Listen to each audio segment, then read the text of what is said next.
If it is an out-of-court statement, i.e. an assertion, then I have to be offering it for the truth of the matter asserted, the TMA. The OCS for the TMA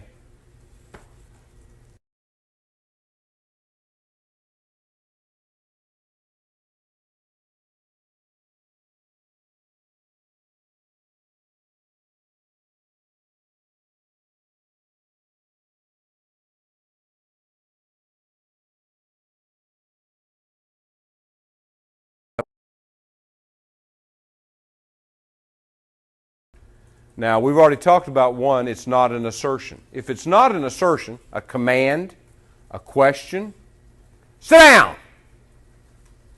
That's an order. Shut up! Get out of here. Satan, get thee behind me. I don't know, pick your command. A command is not an assertion of fact. It is directing someone to do something. Now, there might be an implication in it. Get out might imply that you were already in the room, right? But that's okay. Questions, where you're seeking information as opposed to stating facts, are also not assertions and routinely admissible. So, if it's not an assertion, I can pull it out of hearsay doctrine that way and allow the jury to hear it. That's one way to do it. It's a small category.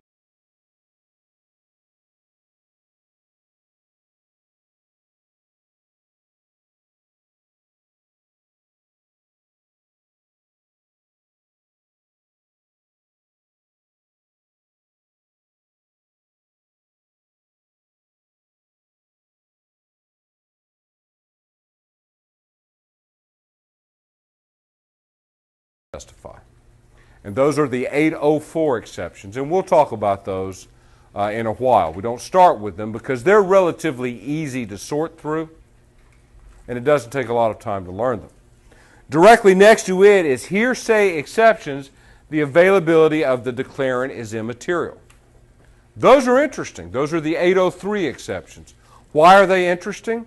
Because the court has said that these hearsay exceptions are so firmly rooted, they have such great indicia of reliability, that nothing would be gained by allowing the opposing side to cross-examine the person who made the statement.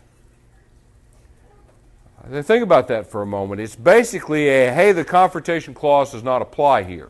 That right to cross-examine and confront your accuser, not so much here, because there's no value to the confrontation.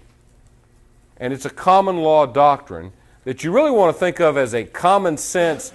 If we didn't do this, we could never get cases tried efficiently. And there are many different types of 803 availability of the declarant is immaterial exceptions. Last count, I think there's about 24 of them. I will identify for you in class the top, 8 or 10. I picked those 8 or 10 for two reasons. Number one, they're the ones that show up most often when you try cases. Number two, they're the ones that show up most often when you take the multi-state bar exam. And they're sort of the baseline of what you need to know. There are others that come up from time to time that you may or may not need to know. But if I test on them at all on the exam, I'll only ask 1 or 2 questions just to see if you actually read all 24 of the exceptions. But the ones that I lecture on, the ones that the problems and evidence and context, evidentiary problems and exercises revolve around, are the ones that are most commonly tested, the ones that can be confused when read in comparison to one another, and the ones that you need to master. And they are, in a nutshell, 803.1 through 803.6.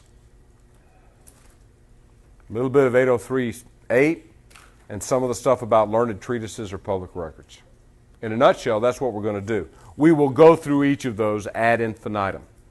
But first, we're going to talk about the Confrontation Clause. Because the Confrontation Clause, the Crawford Doctrine, and the analysis that came out of those Crawford cases applies, at least right now, to the white block up here, 803 exceptions where the availability of the declarant is immaterial. Because what the Supreme Court has said is that, hey, you know what, in certain circumstances where we said the availability of the declarant was not material, guess what, it is. And we'll tell you which ones when we get around to it. So it's confusing, and it has changed the landscape of the way cases are tried. And it's been around now for several years, which means it is the darling of professors when they give exams, and it is the darling of the bar examiners when they ask questions about it. Then in the middle, I've got that nice big red category, the hearsay exclusions. That's 801D, where the rules specifically say, by operation of the magic of law, that even though this is an out-of-court statement, even though we are offering it for the truth of the matter asserted, it is not hearsay. Now that's interesting, because when I call it not hearsay, that means rather than give you an answer on a multiple choice question that says 801D, 2E, or whatever applies, it'll just say admissible, not hearsay, and see whether or not you can put it in the right sorting hat category. And we're going to talk about 801 today after we talk about Crawford. That's where we're going to start our discussion. And we've already talked about not an assertion, and then over here on the left I've got the last one, which is offered for a non-hearsay use. I would bet that in your trial act classes that's what you've been using the most often. Your Honor, I'm not offering it for the truth of the matter asserted, I'm just offering it to show effect on the listener. I'm just offering it to explain what happened yet. Everyone realizes now that when I offer an out-of-court statement for the non-hearsay use of effect on the listener, I have limited the power that that evidence has at trial. It is only for effect on the listener. It's only to explain what someone did or did not do, and I cannot argue it substantively in the close of trial. And if I do argue it substantively, I have just created either an appellate issue or a mistrial, potentially. But there are more non-hearsay uses than just effect on the listener. Now, effect on the listener, another way to say effect on the listener is SOM, or state of mind. State of mind of the declarant, or state of mind of the person who heard it. That gets confused with 8033, present sense, present mental or physical condition. We'll talk about that confusion when we get to 8033. But that's what effect of the listener is, a state of mind. But you'll notice there's three other categories there. You have used two of those categories in class at this point. Basis of the expert opinion, we've talked about smuggling in hearsay, because experts can rely upon third-party information when they give their opinion. Routinely allowed. Prior inconsistent statements. You know that 613 allows us to impeach with a prior inconsistent statement for the limited use of showing a problem with credibility. Now we're going to do the second half of prior inconsistent statement, where I can also get it in substantively if I have the appropriate hearsay doctrine that would allow me to admit it substantively.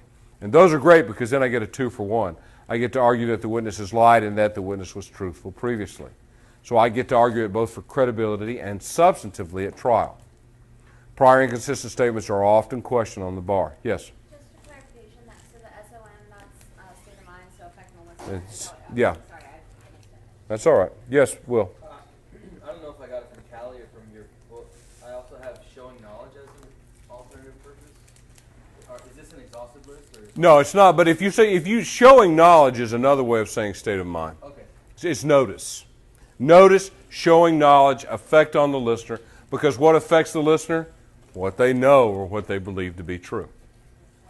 The easy way to sort it out in your head is ask yourself, what is the reason that they want the jury to hear this statement?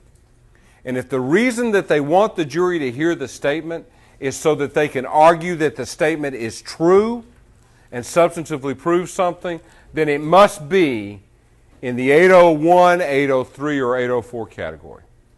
If, on the other hand, they want to offer the statement to explain why someone did something, or why someone did not do something, or what someone may have or may not have been put on notice of, regardless of its truth, then I'm in a non-hearsay category. And then the last one over there all the way to the left for non-hearsay category is documents of independent